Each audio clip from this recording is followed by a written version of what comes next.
Halo para reader penyuka komik, berjumpa lagi di channel Suka Ngomik. Kali ini kita akan melanjutkan pembahasan novel Heavenly Daemon Cannot Live a Normal Life. Sebelum lanjut, jangan ragu untuk klik like dan subscribe agar kalian tidak ketinggalan video yang lain dari channel ini. Langsung saja, tanpa basa-basi. Serangan itu sangat mengejutkan sehingga membuat Kevin pusing. Kevin jatuh dengan satu tendangan. Bahkan, pertandingan berakhir hanya dengan satu serangan. Chris tidak mendorong lawannya lebih jauh. Tetapi melirik bagaimana Roman menilai situasi. Apakah Anda yakin ingin melihat pertandingannya? Roman hanya bersikap tenang, dia menjelaskan aturan pertandingan dalam diam. Dan Chris mengalihkan pandangannya kembali dan langsung menyerang Kevin. Ayo selesaikan segera. Pedang Chris ditujukan ke lengan lawannya. Kevin yang baru saja mengerang kesakitan, melompat dari tempat duduknya karena serangan Chris dan melemparkan dirinya sendiri. Tiba-tiba, suara angin pecah terdengar di telinga Kevin. Jika dipukul, tidak aneh jika lengannya patah dan seluruh tubuh Kevin merinding. Perbedaan keahlian yang dimilikinya itu sudah jelas. Itu adalah gunung yang tidak berani didekati oleh Chris. Tetapi Kevin mengayunkan pedangnya dalam serangan balik tepat setelah menghindari serangan itu. Desir dari suara pedangnya berbeda. Itu lambat dan ringan. Bagi Chris, dia membiarkan serangan itu mengalir tanpa ragu, dan sekali lagi melakukan tendangan ke perut lawan. Kevin menelan erangannya. Kevin yang telah menahan rasa sakit karena memotong lengannya, terhuyung-huyung dengan wajah yang tampak seperti akan meledak. Dia nyaris tidak melangkah maju dan menghindari serangan berikutnya. Kevin tidak berdaya dan lemah sampai-sampai pertandingan itu hampir tidak ada artinya. Itu adalah konfrontasi dan serangan sepihak. Bagi Chris, itu aneh jika Roman menawarkan pertandingan pengganti yang jelas-jelas hasilnya akan menunjukkan bahwa Kevin tidak memenuhi syarat sebagai pemenang. Apa sebenarnya maksudmu, Master Roman? Serangan masih dilakukan terus-menerus. Tangan Kevin bergetar. Dia tidak tahan dengan serangan Chris, dan sementara postur tubuhnya terganggu, pukulan Chris menghantam seluruh tubuh Kevin. Itu adalah kekhawatiran Chris.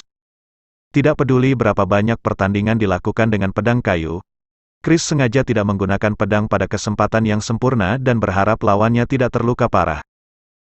Jelas sekali bahwa itu adalah perbedaan level antara pemula dan orang yang telah memiliki pengalaman.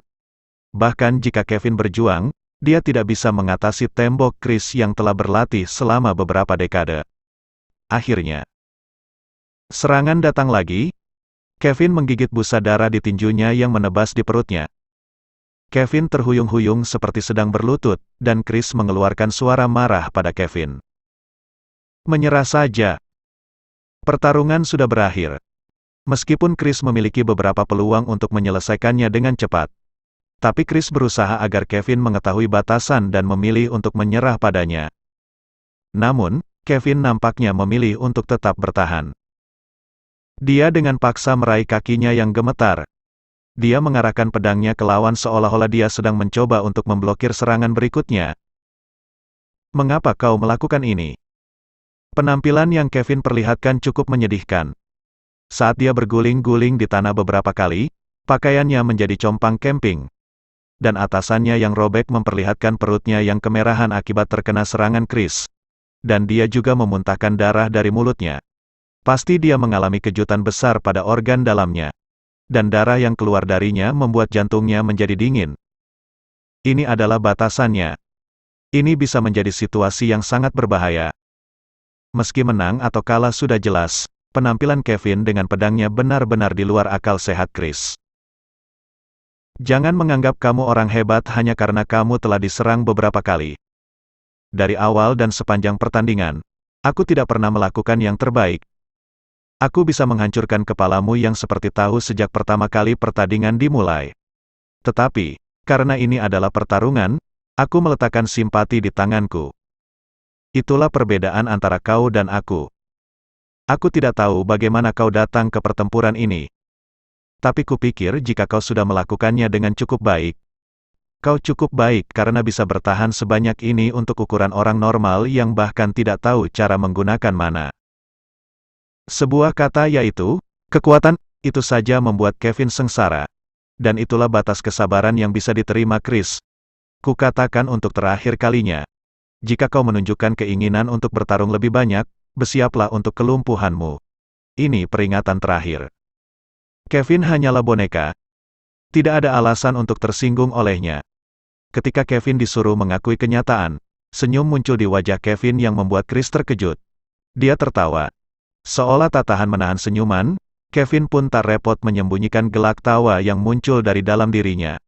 Kemudian, dia mencengkeram pedangnya dengan benar. Kamu telah melakukannya sepanjang jalan. Dalam hatinya, Kevin berkata, aku tahu Chris tidak salah, namun, pertempuran sepihak ini benar-benar berbeda di dunia Kevin. Dari awal sampai akhir, Kevin mengikuti instruksi Roman, jadi dia tidak berniat menyerah pada pertandingan ini tanpa perintah Roman. Inilah yang sebenarnya terjadi. Saat pertarungan pertama dimulai, suara yang familiar terdengar di telinga Kevin. Angkat pedangmu dan blokir bagian depan. Chris akan mencoba serangan mendadak. Itu adalah suara Roman. Kevin yang tidak tahu identitas suara yang mengirimkan suara melalui mana. Dia tidak yakin penilaian seperti apa yang harus dia buat saat itu. Keraguan sesaat itu membuat dia tidak bisa sepenuhnya memahami apa yang terjadi padanya. Tetapi ketika dia menyadari bahwa pemilik suara itu adalah Roman, dia secara naluriah mengikuti apa yang dikatakan suara tersebut. Saat itu, ada kejutan kesemutan di tangannya. Dia hanya memblokir sesuai dengan suruhan Roman, tapi dia tanpa sadar memblokir serangan pendahuluan Chris. Melangkah ke samping dan bidik dada Chris saat dia mencoba menendang. Itulah perintah berikutnya.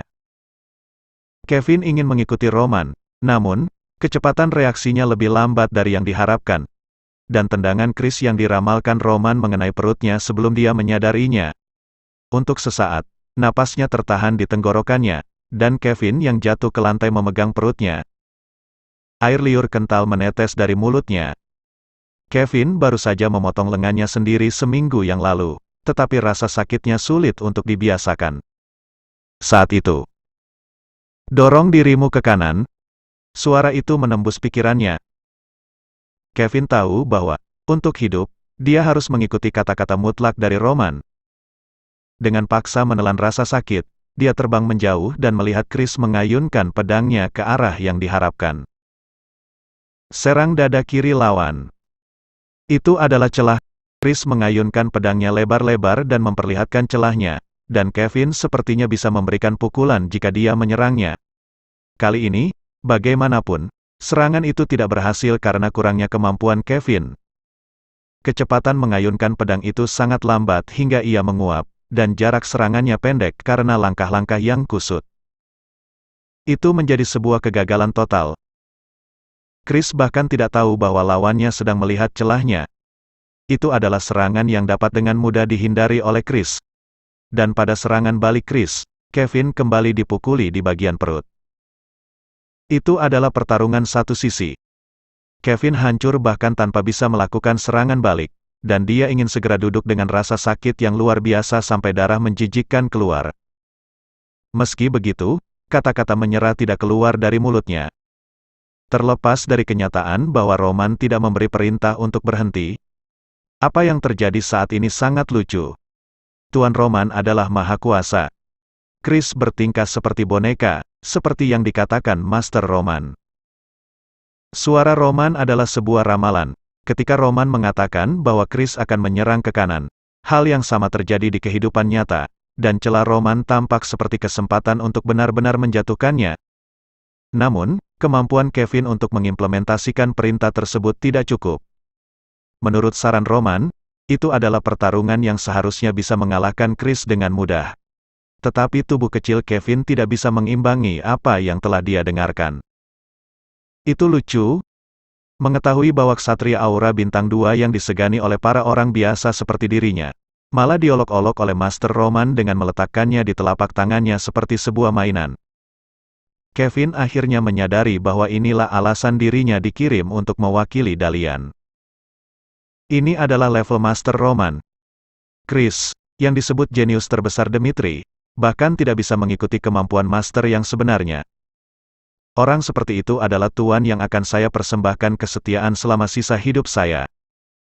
dan bahkan jika itu adalah sesuatu yang tidak masuk akal, saya harus secara membabi buta mengikuti apa yang dikatakan Master. Kevin meninggalkan rasa sakit fisik dan sepenuhnya membenamkan dirinya di pertandingan. Jadi peringatan Chris tidak berhasil. Kevin terkekeh. Apakah Anda menyuruhku menyerah? Itu tidak mungkin. Pihak lain tidak tahu kalau sebenarnya Kevin adalah boneka. Bahkan seorang ksatria hebat seperti Chris adalah seorang master yang bermain dengan mainan seperti mainan. Jadi apa yang bisa dilakukan seorang anak laki-laki di usia pertengahan remaja yang tidak memiliki apa-apa untuk membuktikan dirinya sebagai bagian dari orangnya Master Roman? Tidak peduli seberapa banyak aku berpikir, hanya ada satu jawaban. Itu adalah kepercayaan, loyalitas. Jika tubuhku lemah, aku hanya perlu menunjukkan kekuatan mentalku, dan aku telah melakukannya sepanjang jalan. Itulah keputusan Kevin. Bahkan jika ini adalah pertempuran berdarah, Kevin ingin membuktikan satu-satunya nilainya kepada masternya. Bersumber dari novel Heavenly Demon. Nah para reader, dukung kami dengan cara like, komen, dan subscribe. Salam suka ngomik.